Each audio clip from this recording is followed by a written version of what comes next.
So in this edition of Chuck Chat, I thought it would be fun to actually have a chat. I'm joined alongside of Sam Wilson, one of our new hires, who I have to say is not my age. He's a few years younger than me. And I thought what would be beneficial is kind of discuss the differences, right? Maybe even the generational differences from two men to discuss what it was like to seek a position back in my day versus some of the challenges and maybe even some of the benefits that Sam was able to find in a newer, current generation as a young man. So Sam, thanks for joining me here for this Chuck Chat. Happy to be here. So why don't you kind of jump into it? You're a young man, you're a young pro, you just joined with BMAC. What was the process like? What is it like in general for a young male out looking for a new position? Sure. So the first thing I'd say is I haven't gone through the same kind of challenges that a lot of people have within the job market. And I think a lot of that has to do with the fundamental base that I got in college. What I really learned was getting a job nowadays isn't like it was in the past. You used to show up to a business, ask for a resume, introduce yourself, and now everything's over the internet. And I think the real key to getting a job in today's really oversaturated job market is finding a way to stand out. I think about it as in any other sales principles, disrupting the conversation. You want to make sure that they know you, they know your name by the end of whatever interaction that you have. So for me, I really think the most important thing is who you know and how you approach asking for a position or asking for information on position. I was fortunate enough when I was applying to BMAC to know an individual who worked here who was able to connect me with Taylor.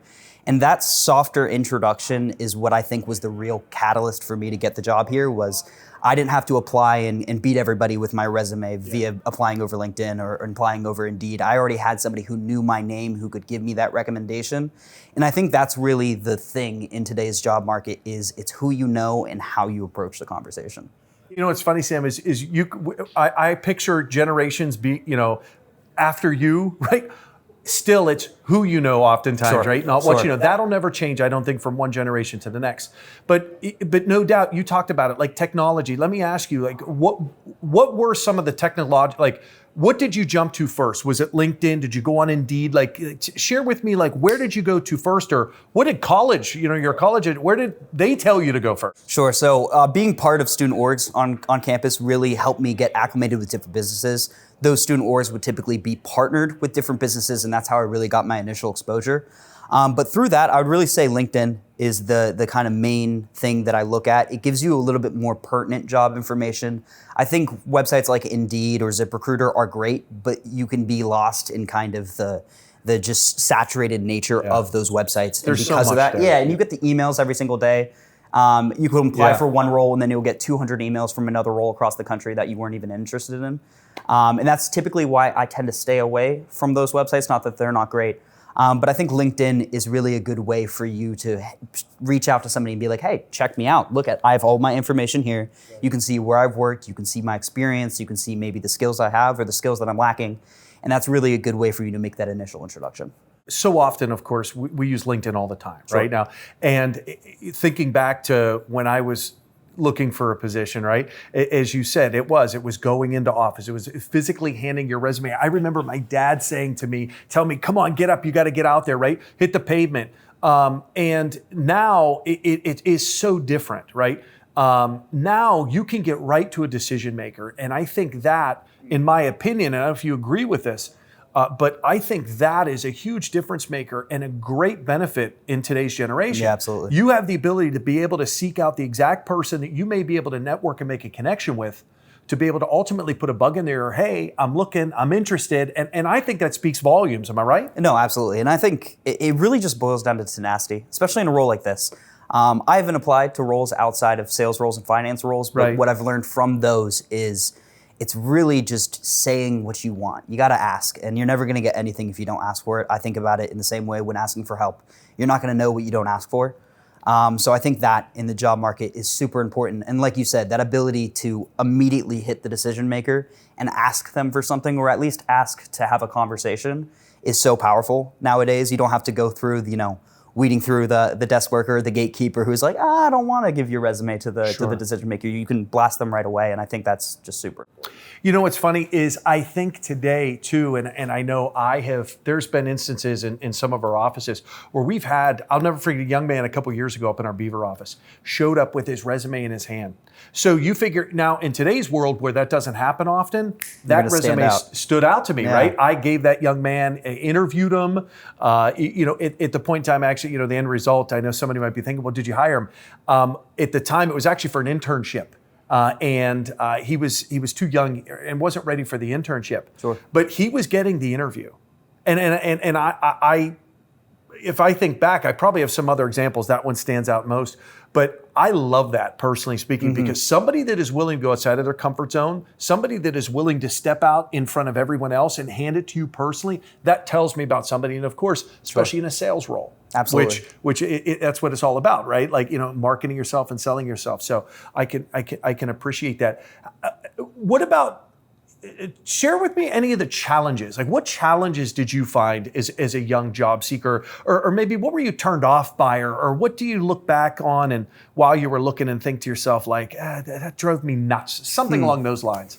I think the vague nature of what you're looking for. It's tough to know what you want when you really don't have a very descriptive description of what role you're applying for. So a lot of times when you're looking for job roles, they'll give very general ideas of what the role responsibilities are.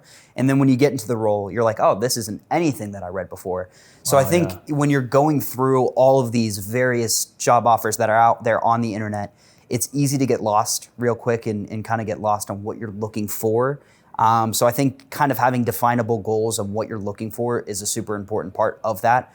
Because if you don't know really what you want, you're going to fall into this trap of interviewing for a lot of roles that you really just don't want. And getting out of that and making sure that you're not wasting your time on the interview process, I think is really important because you never know how long a role is going to be open. You never know what role is going to open up. So having clear, definable goals on what you're trying to do and what you're trying to get out of the approach that you're having, I think is super important. No, I love that you said that because when I think about, and I've had this conversation with people about, and I think it may have ended somewhere around my generation. In my generation, it was, you've got to go to college. You got to go to college. And why? Well, you want a bigger, better position. You want to do something. Don't know what you want to do yet, but you just got to go to college. The world has changed. Absolutely. And it's certainly in your generation today, I know that's different because now those going to college are saying, wait a second, I'm spending all this money. What am I getting on the back end? And that's a great question to ask. If you're saddled with $100K or more after you graduate college, you want something, right? You like, tell me what I'm going to get. And why that's important is because it changes the mindset of the job seeker. Absolutely. The job seeker, I think today, and not 100%, because it's still sometimes a challenge for somebody to find out exactly what they want to do. But I think you have a younger generation that is more targeted and focused as to exactly what they want to do. I got a communications degree from RMU. I'm blessed. I'm proud. I couldn't have ever told you at that age after graduating college I would become, a professional recruiter, right? I didn't know that at the time. It evolved into that. I just knew, man, I have to get this degree. I know I'm great at something, and it was talking. That's what I figured out. And I've got to try to find a career in that. I knew that little bit, but I do feel like your generation knows a little bit better. Did you spend time on that? Like, did you spend time as you graduated from college really thinking about who am I? What do I want to do? Because you said to me just a minute ago, you knew you wanted sales. Sure. So you identified that? Yeah, so I actually had a full-time role before I entered my senior year of college. That was because of the internships that I had in previous summers. So a lot of it was very laid out for me, and I thought I knew what I wanted. That's a very clear thing that I want to indicate at the beginning is I thought I knew. Sure, absolutely. And that's still ever evolving. I'm still not 100% sure what I want out of my whole career. But for me, it's having a clear and definable path to move up is what's important to me. I want to know that there's a clear path of expansion, something that I know I can learn, I can grow, I can develop, and that's really the things that are most important to me. So I'm 24, so I'm still young.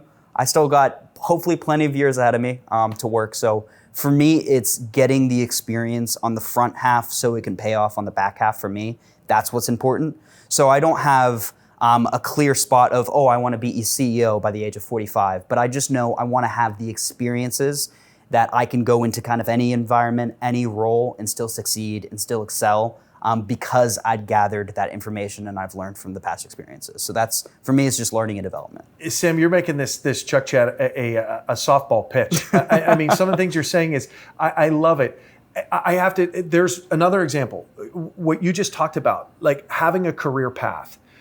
And none of what we're talking about is 100%, right? Sure. I'm not saying in my generation this never happened, but there's no doubt your generation wants to see it. Yes. And I know in my generation, we wanted to get there. And in many cases, it was just like, put in the, as they say, the elbow grease, put in the hard work, and you'll eventually get there.